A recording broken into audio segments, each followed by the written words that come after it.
We speak to an expert about the security concerns with Zoom, and bid a fond farewell to our graduating seniors.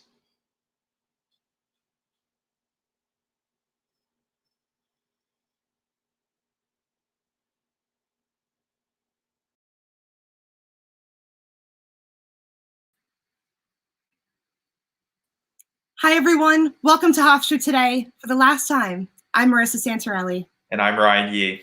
Marissa, the final show is here, and it's a tough pill to swallow, but I'm excited to talk about what's going on with Hofstra for one last time here. Absolutely. This has been an incredible experience, but we can save our goodbyes for later. But I mean, it's incredible the amount of perseverance and hard work that our Hofstra Today crew has been doing to keep this show afloat during these tough times. We're all in quarantine, all practicing social distancing at home, and the fact that they've all been able to kind of band together and put this show forward has been truly amazing. It's also given us a little bit of time here to pick up some extra hobbies and figure out maybe do some things that we maybe haven't done in a long time. Marissa, maybe what are some hobbies that you've picked up during this extra time that you've had outside of school? I've been trying to keep busy. I've been doing a lot of crafting. I did that while I was at school, but I came home and I had all these canvases and all this paint. And I was like, you know what? Let's just get a little crafty. And I went from doing really small projects to painting my room. So that's where we're at in this quarantine. There we go, making steps. For me, I mean, not necessarily any brand new hobbies, but just really, I think it's become hugely important to me, and it's really emphasized during this quarantine time. The fact that a lot of the hobbies that I was doing allows me to keep a lot of structure in my day-to-day life, whether that's working out, whether that's just, hanging out, watching Netflix videos or playing video games and things like that. It's small things, but it does keep your day kind of routine and keeps you a little bit sane during these tough times. But I know something that you have been practicing and have been doing is baking. And I know that we had a little bit of test that all the viewers will see in a little bit's time. We had an attempt at making a little bit of banana bread. It was my first time giving it a go. For you, obviously, you're the expert, but that was a fun experience. Yeah, it was a lot of fun. I love baking, and I've been baking a lot since we've been home. So it was awesome to share that experience with you and with our entertainment reporter, Max. So make sure to stay tuned and to see that package later when that gets posted on Facebook. And for all you viewers out there, make sure you leave a comment in the live chat on YouTube down below about any new hobbies that you've picked up while at home. Absolutely. Now, let's get to our sports anchor, Jordan Walters, who has an exclusive interview with Adrian Kravitz, the Associate Director of Campus Recreation. Thanks, Marissa. With the coronavirus outbreak closing Hofstra's campus, the spring semester has left students without access to the fitness center and club sports. Today in studio, we have Adrian Kravitz, Associate Director of Campus Recreation, with insight on how students can stay active. Adrian, thank you so much for joining us today. Great. Thanks, Jordan. Glad to be here. Awesome. Now, how has the fitness center made attempts to continue athletic recreation for Hofstra students? Yeah, absolutely. As you already stated, our fitness center is closed right now, but Campus Recreation is working really hard to engage all students, faculty, and staff who usually come in here, and really everyone to get interested in our programs. We've been changing up our web pages and our social media a lot to help to keep people active and engaged while they're at home. Many gyms across the nation have transitioned fitness classes to online formats. Has the fitness center at Hofstra done anything similar?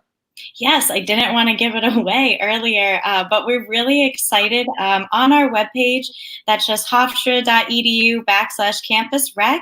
You can always search our menu bar where we usually have group exercise classes. We usually have a big schedule on there that you can sign up to come visit us in person.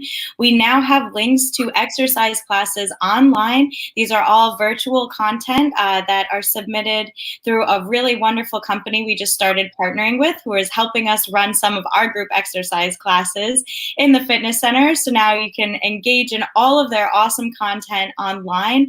These are at home, no equipment needed, and they really range greatly from a slow yoga flow all the way through a high intensity interval training workout.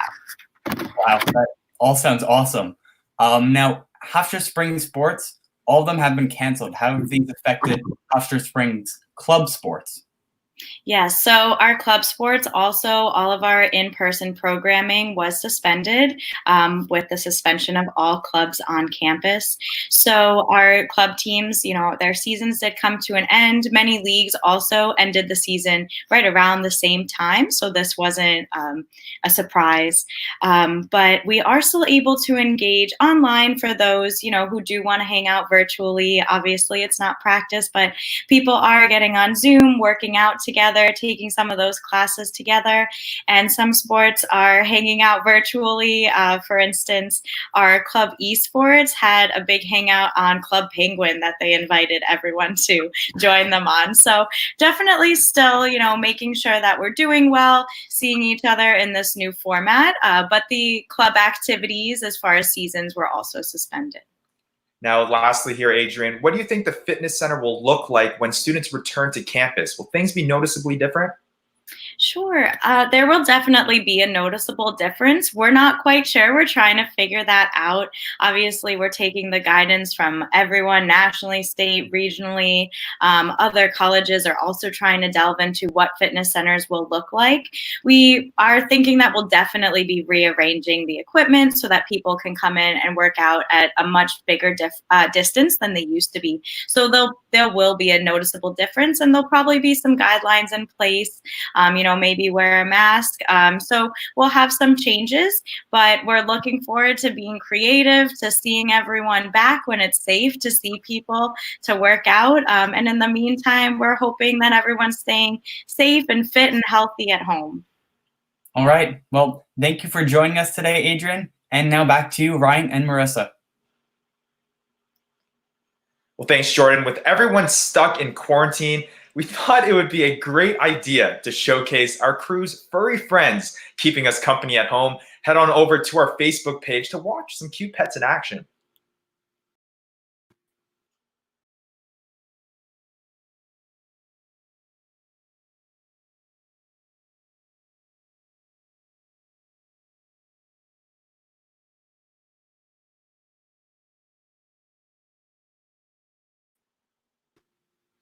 I love that video. I hope everybody goes to take a look at it. It's awesome. Oh, Marissa, I mean, I think out of any time, any tough times that people are going through, I think right now is kind of the most important time to maybe have one of those pets at home to hang out with and just get some unconditional love from some of your pets there. But Marissa, do you have any pets at home that are helping you out through this time?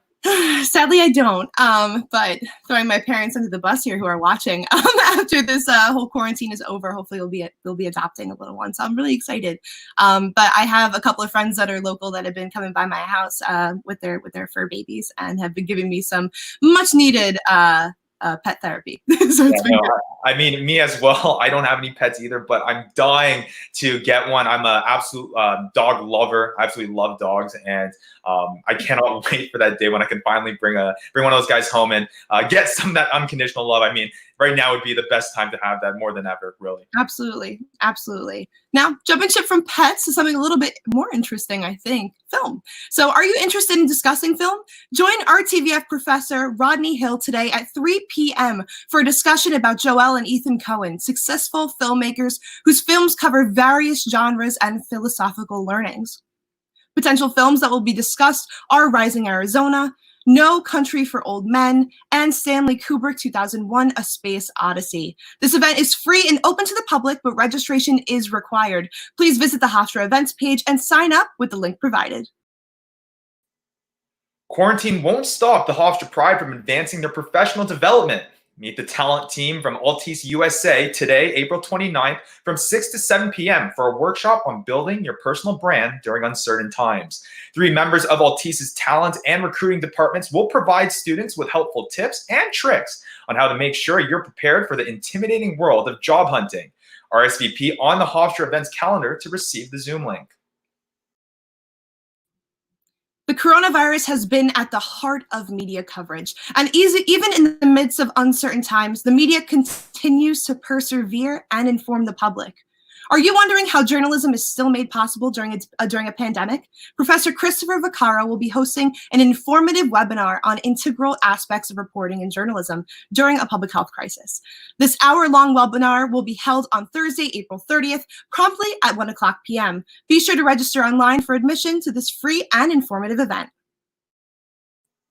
Not getting enough of the arts while in quarantine? Ever wondered how the feminist art movement has impacted the culture of our times? Join Hofstra curator and collections manager Kristen Rudy and art history professor Susan Schaefer for a discussion of the film Woman Art Revolution tomorrow, April 30th at 4:30 p.m. Woman Art Revolution was voted by the Museum of Modern Art as one of the 3 best documentaries of its year. Watch this film at your convenience prior to the discussion by registering on Hofstra's event calendar for the necessary links. Now let's go to Margaret Engel with the latest updates on the pandemic as well as national news. Thanks, Ryan. There are now more than 1 million cases of the coronavirus in the United States, and it's been 2 months since the first U.S. COVID-19 death. While some states have extended their stay-at-home orders to the end of next month, states such as Georgia, Oklahoma, and Texas are beginning to reopen to boost the economy. States are feeling the push to reopen as more than 20 million Americans have filed for unemployment in the last 6 weeks, and the overall U.S. GDP has fallen by 4.6%. However, public health experts say that it is too soon for the country to begin reopening without proper restrictions. New York Governor Andrew Cuomo released a 12-point plan yesterday, saying that businesses will begin reopening in phases when areas meet CDC guidelines. So far, no states have met the CDC recommendation to not open the country until there have been no new cases of the coronavirus in the last 2 weeks. While New York may have reached its peak of cases, Cuomo says there is still a long road to recovery for the state. In other news, former Vice President Joe Biden has received some key endorsements after he becomes the only candidate still standing. After Senator Bernie Sanders dropped the race last month, Biden became the presumptive Democratic nominee. Sanders endorsed Biden after conceding the race. Biden has also seen support from former President Obama, Speaker of the House Pelosi, former Democratic nominee Hillary Clinton, and several governors around the country. The next move for Biden is to pick a running mate. He's pledged to choose a running woman to be his VP, and eyes have turned to candidates such as Elizabeth Warren, Kamala Harris, and even former First Lady Michelle Obama. Biden will choose his running mate before the Democratic National Convention, which is slated for July. To end on a positive note, the coronavirus shutdown has decreased global carbon emissions significantly. The BBC estimates that emissions have decreased by 35% because less people are commuting. Factories have shut down and overall energy consumption is lower than usual. While Earth Day celebrations were not able to take place this year due to social distancing measures, activists posted online and held online forums educating viewers about climate change. Several European nations have decided to invest in sustainable energy while rebuilding the economy after the coronavirus pandemic. Some scientists have called the pandemic a wake-up call to take action on climate change to prevent more pandemics from occurring in the future. For Hofstra Today, I'm Margaret Engel. Back to you, Ryan and Marissa. Thanks, Margaret.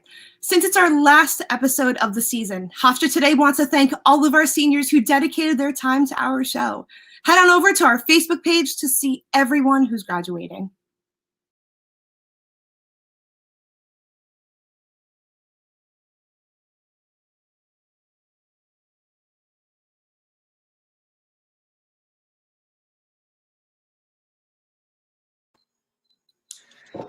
I mean, Marissa, what fantastic seniors we have during or a part of this Hofstra Today show. I mean, absolutely incredible group of people.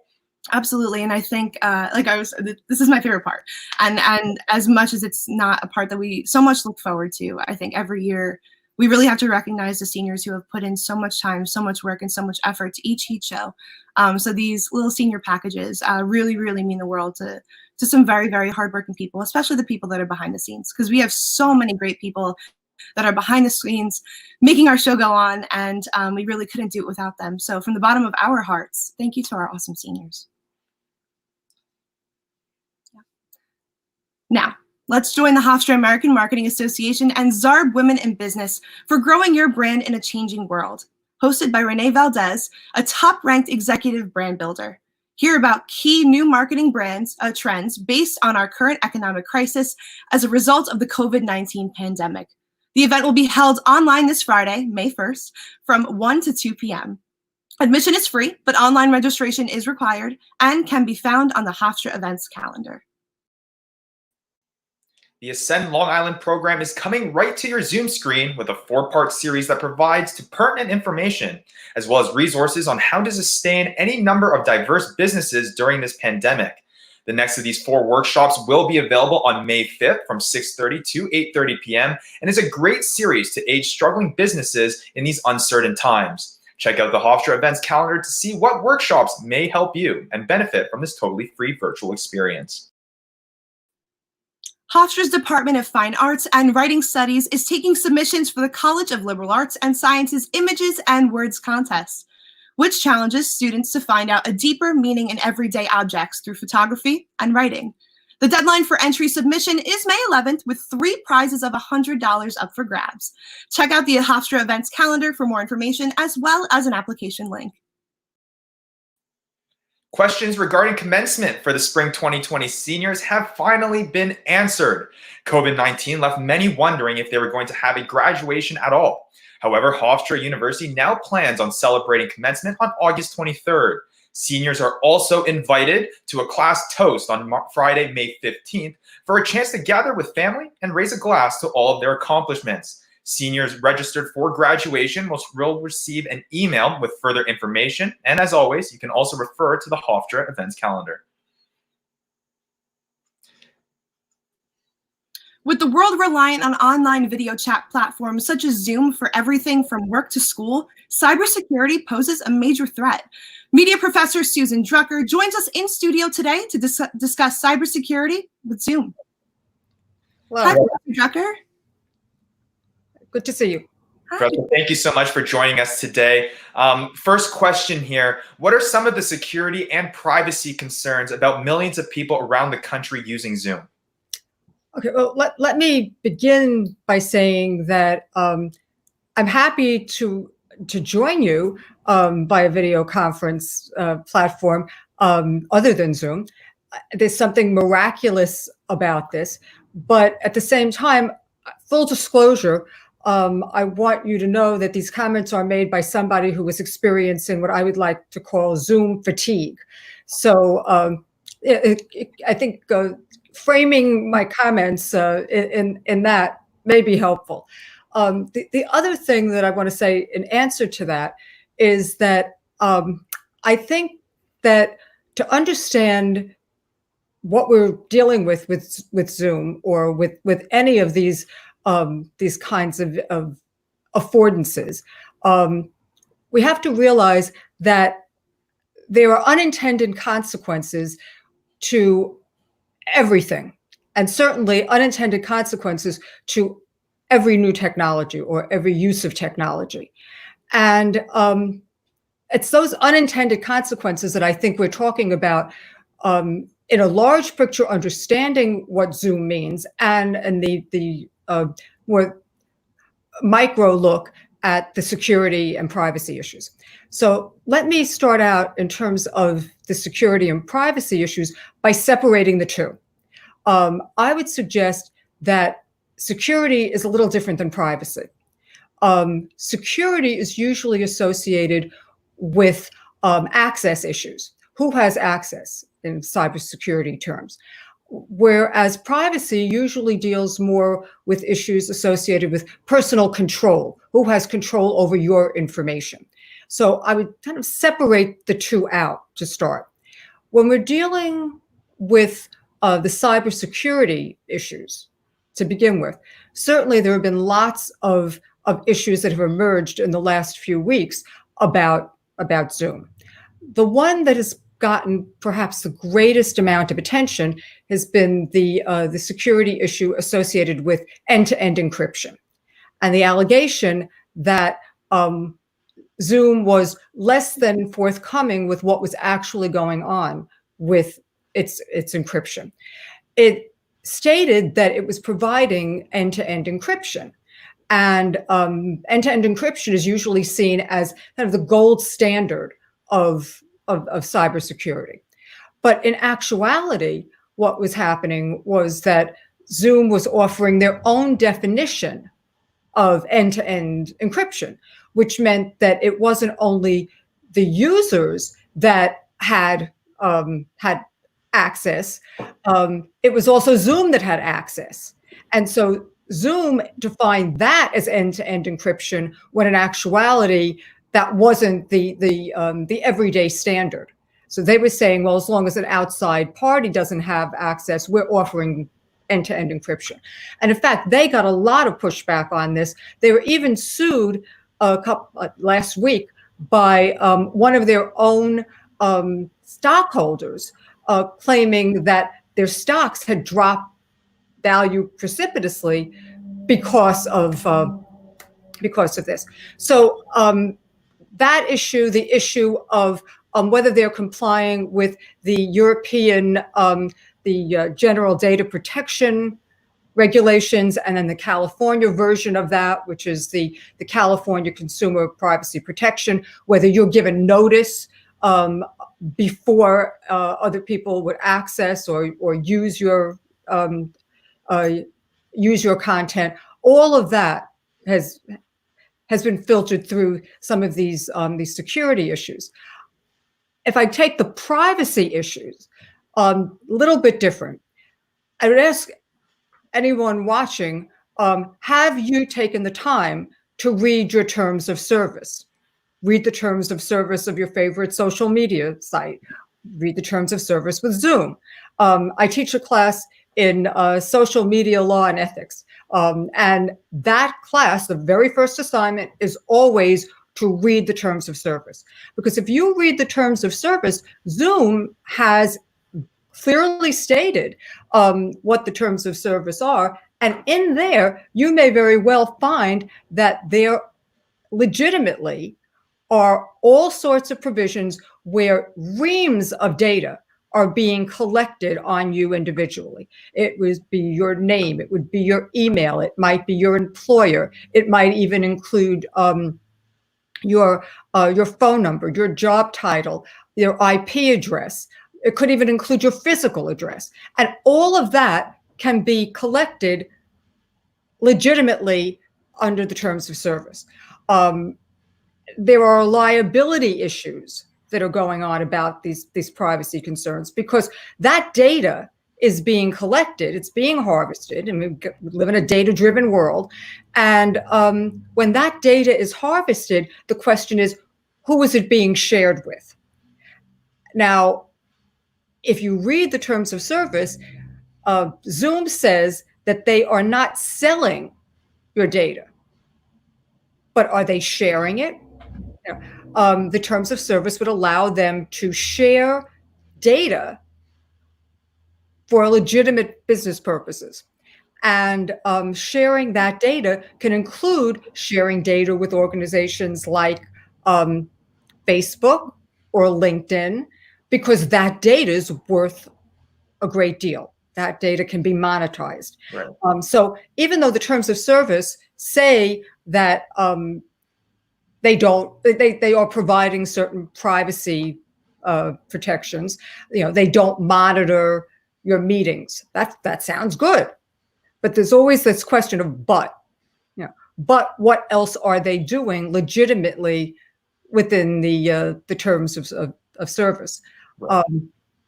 I can go on and on, because there were all sorts of other Zoom issues in terms of privacy that I think have been absolutely fascinating, emerging just in the last couple of weeks.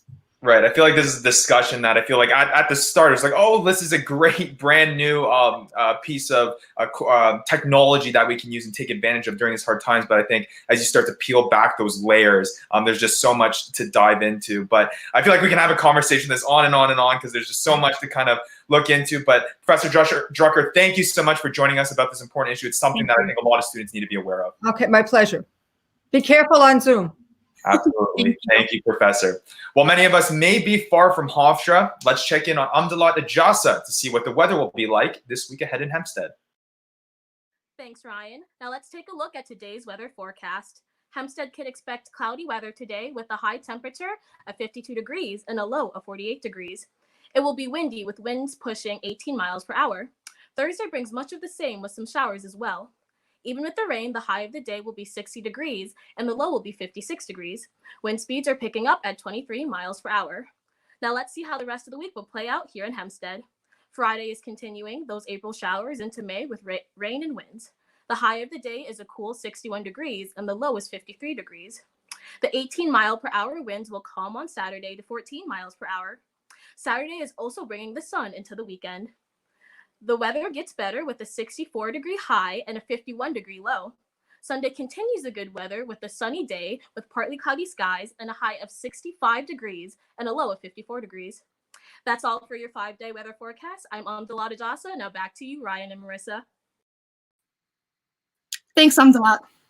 Earlier, we asked you about the hobbies you have taken up at home. So let's take a look at some of your comments about what are your indoor activities you're doing during these extra times we have in our shutdown.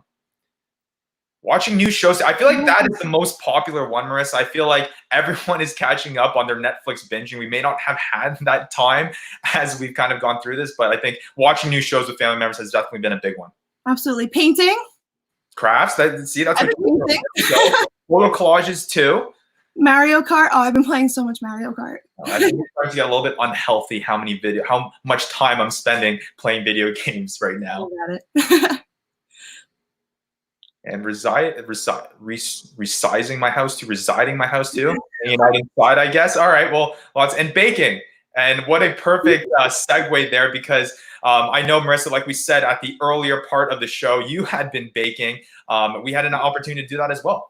Absolutely. Now, speaking of baking and speaking of hobbies, our field reporter and culinary club member, Max Coven, gave Ryan and I a baking lesson. Go check out Hofstra Today's YouTube page to watch the whole recipe.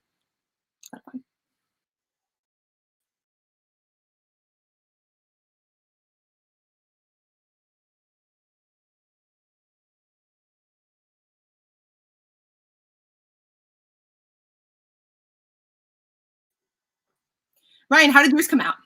You know what? It turned out a lot better than I thought it was going to turn out. I think we had a little bit of some mishaps as we were going through it, maybe not following the directions as closely as I should have in terms of throwing things in certain pots and mixing things in certain orders. That definitely didn't turn out. So a little bit worried before I put it into the oven. But once it came out, let my family obviously try it first. And then I got the stamp of approval. And it was not too bad at all. How about you?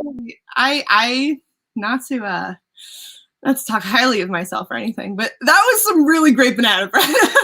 I like we saw in the package, I added a little bit extra ingredients than needed. It came out really, really good. My family loved it. It was gone like in literally a day and a half. So. And I feel like that is kind of the difference between me being an amateur baker and you being a somewhat more adequate baker. Is you were not hesitant to throw in a little bit of extra stuff in there. You threw a little bit more bananas. You taught me about whether if you mush the bananas a little bit more than less, you'll get a different consistency. Everything. Hey, my brother loved my banana bread too there, so that's perfect. It's, that's it. That's all you need. The family loved it, and I didn't kill them at the end of the day. That's all I'm happy for. Love it. So now let's go to our entertainment anchor Ty Dalrymple for an exclusive interview with BFA drama major Cameron Graves. Thanks, Ryan. The coronavirus has clearly affected every aspect of our lives. Live entertainment has been no exception, but Hofstra's drama department took matters into their own hands and hosted a virtual performance of the final show of their season, Summer and Smoke. We have leading actress Cameron Graves in the studio now to speak about her experience. Thank you so much for joining us, Cameron. Now, can you tell us what that virtual production was like? It was wild. It was nothing like I could have ever, expected would happen in my senior year, but I'm so infinitely grateful that it happened. But it was a crazy experience. We were in tech.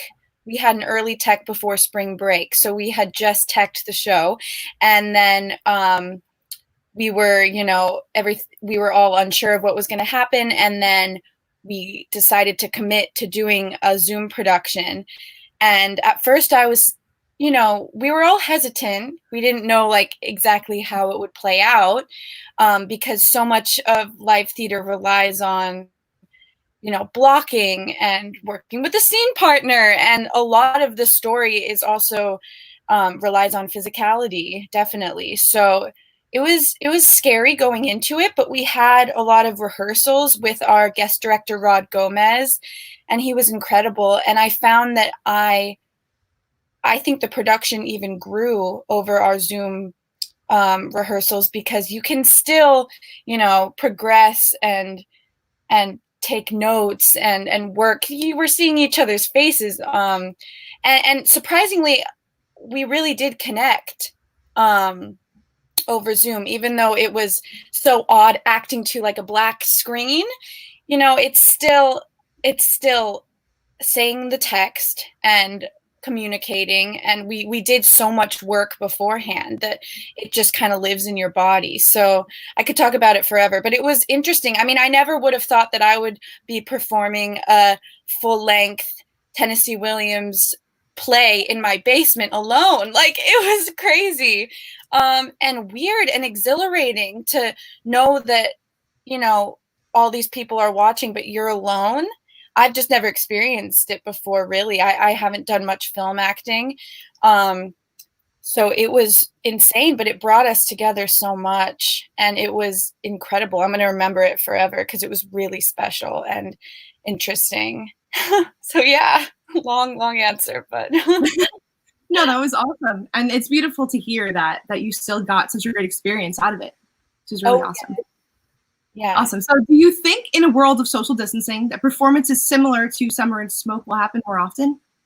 Yes, I do. There's already been a lot of virtual shows going on, actually.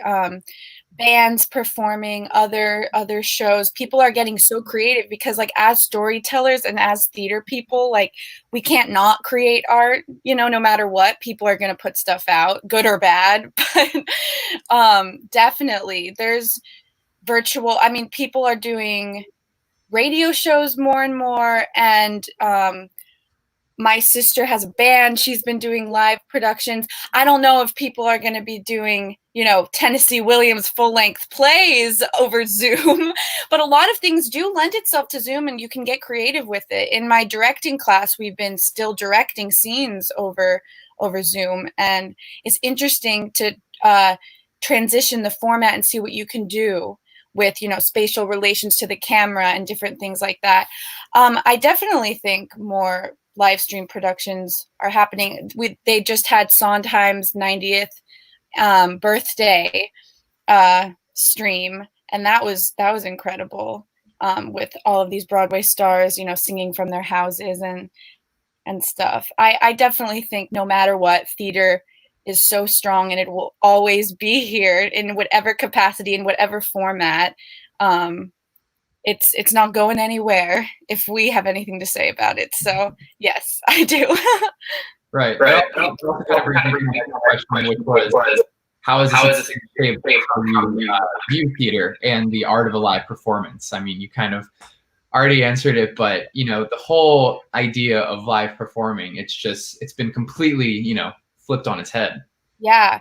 Definitely. I mean, it definitely makes me appreciate live performance and having a scene partner to, live and breathe within a live audience there. I mean, there's nothing like it. It's so special, and nothing could replace it, honestly. But when we have no choice, it's so inspiring, and it really has taught me how strong the Hofstra drama department is, and also storytellers and artists everywhere.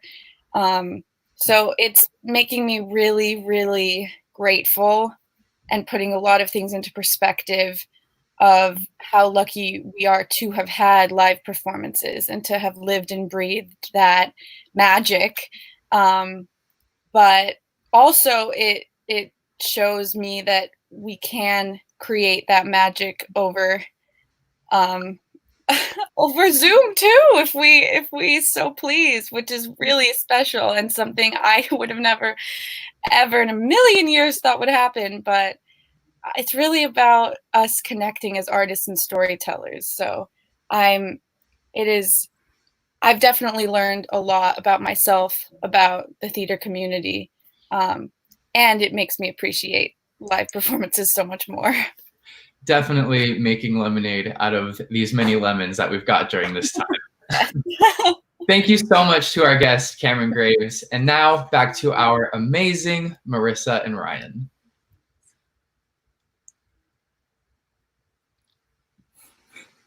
So, before we say our final goodbyes, the producers have surprised us and brought someone on to help us sign off for the last time. Hey, hi Marissa, it's me, Leah. Okay, oh my God. Hey Ryan. What's up, Leia? Everyone at Hofstra today just wanted to thank you guys so much for all your incredibly hard work that you've done this past year. Everyone has loved having you as our having you lead every single broadcast, and the team, the producers, have created a little video to commemorate all your incredibly hard work. And so for everyone in the anyone watching, you can tune in by clicking the link in the comments or go to Hofstra Today's YouTube page to check out the video. And on a personal note, like, I love you guys. You guys have been amazing and like made Hofstra Today even better. Thanks, so Leah. we will be right back after our anchors go check out this special goodbye and for Hofstra Today. And for the last time, I'm Leah Lane, and have a weatherful day.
Oh man, the emotional. Oh, that was fantastic. I mean, I don't even know what to say. It's been such a fantastic experience, Marissa, working with you, working with the rest of our anchors here. It's been awesome. And like we said at the top of the show, there's so many people behind the scenes as well that we want to thank, especially our producers, Julia and Courtney, what they've been able to do, especially during these tough times. It's crazy. Absolutely. I'm gonna let you continue. The video hit me up. I'm gonna let you continue, guys. Thank you for everything. Thank you to our incredible talent that's on the screen and that's off screen, because we have some really awesome talent that we rotate through our shows, and you're also appreciated and also loved. And we just want to thank you guys for all of your hard work and your dedication, and to everyone behind the scenes, and to our faculty and staff for all of your constant support and constant encouragement, and the never-ending sense of just lifting us up in every single way. I just want to say thank you. You're gonna make you crying is not helping. Sorry. I mean, once I arrived at Hofstra to pursue a career in broadcast and journalism, I made sure to embrace the mindset that I would make sure to seize all and any opportunities that would help me achieve that dream.